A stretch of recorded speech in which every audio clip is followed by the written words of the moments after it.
مجھے ایسے انسان کی ضرورت ہے جو مجھے اچھی لائف دے، مجھے سکون دے، مجھے پیار کرے، بس اتنا ہی چاہتی ہوں میں۔ 1 سال پھر میں اس کے ساتھ رہی ہوں، ٹھیک ہے۔ وہ نشہ کرتا تھا، نشہ کر کے وہ مجھے اتنا مارتا تھا، مجھ پہ اتنا ظلم کرتا تھا اور پتہ نہیں کیا کیا کرتا تھا، میں بتا نہیں سکتی۔ مجھ سے جان چھڑوانے کے لیے کسی بڑے سے آدمی سے پیسے لے کے میری شادی وہاں پہ کروا دی۔ اس آدمی سے پیسے لیے، وہ نشہ بھی کرتا تھا۔ السلام علیکم، میرا نام الشبہ ہے۔ میں اپنے چاچا چاچی کے پاس رہتی ہوں۔ 8 سال کی تھی میں جب میرے امی ابو فوت ہو گئے تھے، تو ہم چاچا چاچی کے پاس رہتے تھے، 2 بہن بھائی۔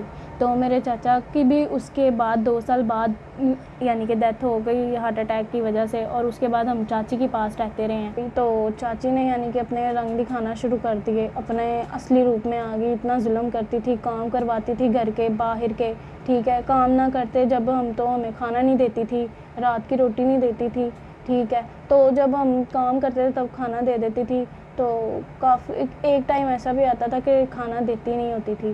تو اس کے بعد پھر انہوں نے مجھ سے جان چھڑوانے کے لیے کسی بڑے سے آدمی سے پیسے لے کے میری شادی وہاں پہ کروا دی۔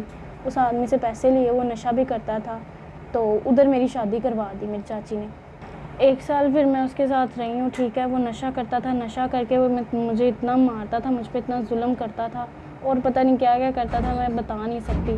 اور میں بہت مشکل سے 1 سال اس کے ساتھ نکالا ہے۔ اس کے بعد میں پھر یعنی کہ آ گئی، کیونکہ اتنا تو ظلم کرتا تھا مجھ پہ، تو میں وہاں سے آ گئی واپس۔ تو اس کے بعد میرے بھائی چاچی کے پاس رہتے تھے، میں ادھر گئی، وہ میرے جانے کے بعد اتنا بگڑ گیا، نشے وغیرہ کرتا تھا، ٹھیک ہے۔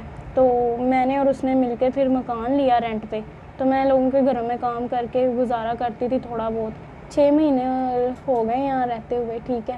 تو 2 مہینے بھائی میرے ساتھ رہا، اس کے بعد اس کا بھی کچھ پتہ نہیں ہے کہاں گیا کہاں نہیں، ابھی تک اس کی کوئی خبر نہیں ہے۔ اور اس کے بعد میں لوگوں کے گھروں میں صفائی وغیرہ، کھانا وغیرہ بنا دیتی ہوں، اور پھر شام میں ٹائم ہوتا ہے تو پھر میں کسی کے گھر میں سلائی وغیرہ سیکھ لیتی ہوں، کر بھی لیتی ہوں، تھوڑے سے پیسے ادھر سے ہو جاتے ہیں، تو اپنا گزارا تھوڑا بہت کر لیتی ہوں میں۔ کھانے تک کا تو ٹھیک ہے، کھانے پینے کا تو چل رہا ہے، تھوڑا بہت کبھی کبھار ہو جاتا ہے۔ تو جو رینٹ ہے وہ نہیں دیا جا رہا، نہ بل دیے جا رہے ہیں، اتنی پریشان ہوں۔ رینٹ بھی چڑھ گیا ہے 2-3 ماہ کا، اور بل بھی۔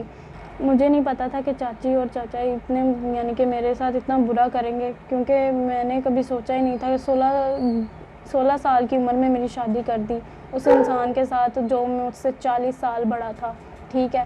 تو میں اتنی پریشان، میں اتنا سوچ کے یعنی کہ 16 سال آپ کو پتہ تو ہے کتنی عمر ہوتی ہے، کھیلنے کودنے کے دن ہوتے ہیں۔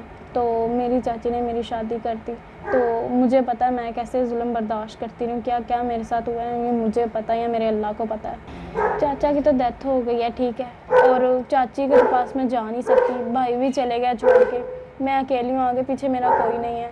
تو میں ایسا انسان چاہتی ہوں جو میرا یہ کرایہ قرضہ جو ہے تھوڑا سا وہ دے دے۔ جب امی ابو فوت ہوئے تھے تب تو ہم چھوٹے سے بچے تھے، تب اتنی سمجھ نہیں تھی، تو بس اتنا پتہ تھا کہ امی ابو فوت ہو گئے۔ جب چاچا کے پاس گئے ہیں، ان کا پیار، ان کا یعنی کہ احساس، جب وہ فوت ہوئے ہیں ان کے بعد پتہ چلا ہے کہ ماں باپ کی کیا فیلنگ ہوتی ہے، ان کے جانے کی کیا فیلنگ ہوتی ہے۔ بس یہی سوچتی ہوں کہ میری لائف میں آگے کیا ہوگا، اتنی پریشان ہوں، راتوں میں روتی رہتی ہوں، بیٹھ کے سوچتی رہتی ہوں کہ میں کیا کروں گی آگے۔ اکیلی ہوں، مالک مکان کا قرضہ دینے والا ہے، بل دینے والے ہیں، اکیلی کہیں جا بھی نہیں سکتی، رات کو اکیلے ڈر بھی لگتا ہے کہ کوئی اس طرح کا ماحول اتنا خراب ہے آج کل کا۔